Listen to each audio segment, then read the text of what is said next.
welcome back to J.P.'s World of Wrestling. I am your man J.P. and I am back with another video. This time it is on Saturday. And my wife is out hanging out with her mother and doing mother-daughter bonding because her mother and father are getting ready to move to Oklahoma. So she's got to get in as much time as she can while they're here. That leaves me with some spare time, so I thought I'd come on here and make a video, and it just so happens that yesterday was the 1-year anniversary since we lost the Hulkster. Yep, Hulk Hogan has been gone from this world for over a year, and I still miss him. I gotta admit, I still miss him. You know, there's so many memories of Hulk Hogan, so many things I could go through. I mean, this video was going to be like a top 5 Hulk Hogan moments from his career, but honestly, there's a lot more than 5. So, right now, we're just going to talk a little bit about some of the memories. I got my Hulk Hogan LJN here, I got my Hulk Hogan Hasbro, my Hulk Hogan Mattel Retro. So, let's get into this thing. So we'll start with 1984. Actually, no, we'll go back a little bit more than that. Hulk Hogan was a heel in WWF back in the late 70s. But then he went and did Rocky III, which led to him getting fired by Vince McMahon Sr. from the WWF. So he made an appearance as Thunder Lips in Rocky #3. And then he went to work for the AWA. Working for Vern Gagne and chasing the World Heavyweight title, but never really winning it from Nick Bockwinkel. But then he came back to the WWF and he won the WWF title from the Iron Sheik. And that was one of the big moments in his career. Now, this was kind of before I started watching wrestling. I gotta admit that. I wasn't watching wrestling. I was very young. I didn't really know what wrestling was yet, but nevertheless, that's when Hulk won the title. And so then, after that, man, it was off to the races. And then you got to talk about WrestleMania 3, when Hulk Hogan body slammed Andre the Giant, which was an amazing feat of strength. It was something that not a lot of people had done, although more people had done than they talked about, because this early on, Hulk had wrestled Andre several times.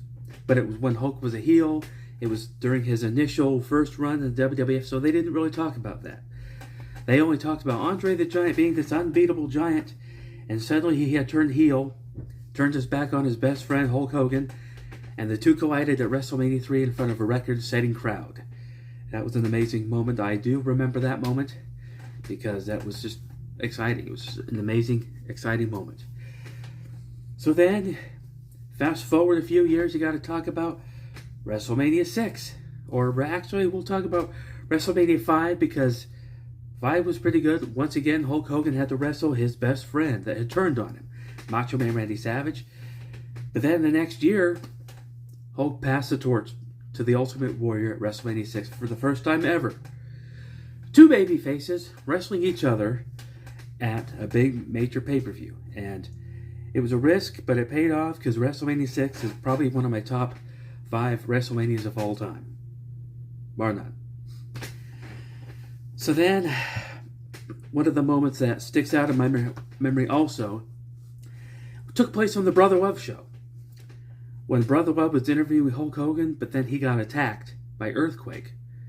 Earthquake beat him down and then sat down on Hulk Hogan's chest a number of times, causing Hulk Hogan to have to go to the hospital and causing him to have to be gone for a while.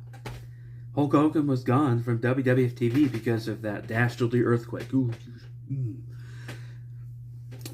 I wanted to kill Earthquake. Not really. I didn't really want to do that. But I wanted somebody to just destroy the Earthquake. But eventually, I remember because Tugboat, one of Hulk's friends, went on TV and told everybody, oh, you got to write letters to the Hulk. Let him know you love him. Let him know that you want him back. You know, it's going to be an inspiration. And originally, Tugboat was originally going to turn on Hogan, but in comes Sergeant Slaughter, And so Hogan and Slaughter had a thing at WrestleMania 7. But then we got to talk about WrestleMania 9, when after Hulk Hogan and Brutus Beefcake did not win the tag titles, Hulk came out later in the night to win the title one more time against Yokozuna. Now, that's a controversial moment, I get it. A lot of people didn't like that moment, but it was a big moment nonetheless. And then it led to Hulk Hogan's final appearance on a WWF pay-per-view for a long time, King of the Ring. So then we got to talk about Bash at the Beach, 1994. Hulk Hogan had come into the company in WCW, and finally we got to see that big pay-per-view event match with Hulk Hogan and Ric Flair. This guy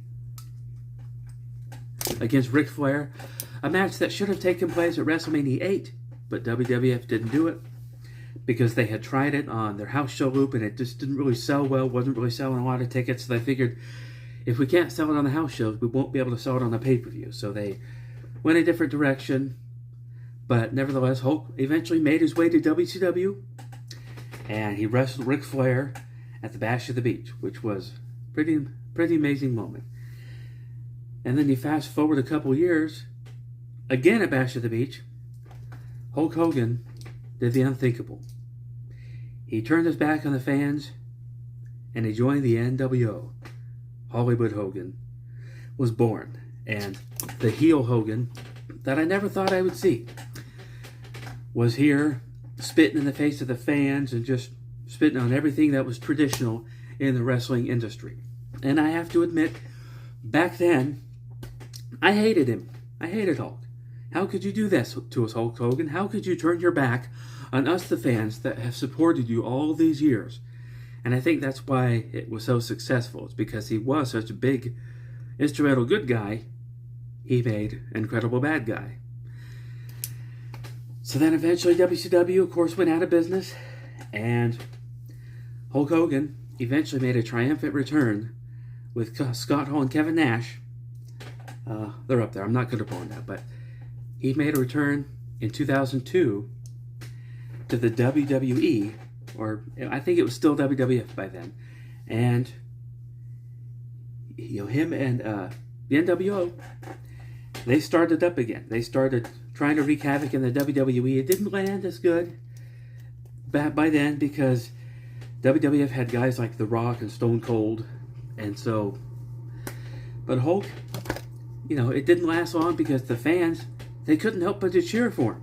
He had been gone for a long time, and the fans missed him, and I missed him, and I was glad to see him. So they built it up so that at WrestleMania 18, Hollywood Hogan would square off against The Rock, which was a big moment, big match, and it turned Hogan babyface again, and suddenly the fans loved him again. But then the NWO kicked him out. They said, we don't want your babyface ways here. So then Hulk Hogan was on his own again. But he still wore the feathered boas, he still wore the long pants, but it was red and yellow tie-dye trunks instead of the black and white. And then Hulk had one last final run as WWE champion when he defeated Triple H. Hats off to Triple H for putting Hogan over. And then, Hulk lost the belt to The Undertaker, and then, he made a few more pay-per-view appearances, and finally, he was inducted in the WWE Hall of Fame in 2005, which was a tremendous moment, and then some bad stuff happened. They took him out of the Hall of Fame, but then they eventually brought him back, which I think was the right move, because Hulk said some pretty bad stuff. But he's a human being. He made a mistake. We're all human beings. We all make mistakes. And so I'm glad that they put him back in the Hall of Fame, and WWE invited him back into the fold. And so then, Hulk eventually retired completely from wrestling, opening up his own beach shop, which is where I got, which is where I got that. My Hulkamania Patriotic Hulkamania hat. I got it from his beach shop in Clearwater, Florida. And that was an amazing experience, an amazing time. I loved being there. I loved looking at all the memorabilia and all the products that they were selling there. That was a dream come true for me. And that was a fun trip. And I got this hat. And then I got a DVD copy of SummerSlam 2005, where Hulk wrestled Shawn Michaels. And so, and then, you know, Hulk wrestled Randy Orton too. And, you know, it's funny how Hulk wrestled Cowboy Bob and then years later wrestled his son. He had an amazing career. He had an amazing life. And again, I miss him. Hulk Hogan, I miss you. And you were indeed a real American, fighting for the rights of every man. So, Hulk Hogan, I miss you. 1 year later, thank you for the memories. Thank you for everything you did for my childhood. And thank you for being my childhood hero. Hulkamania. So that's going to do it for this video. I hope you enjoyed visiting Hulkamania one more time with me. And if you're new, feel free to like and subscribe. And I will see you next time.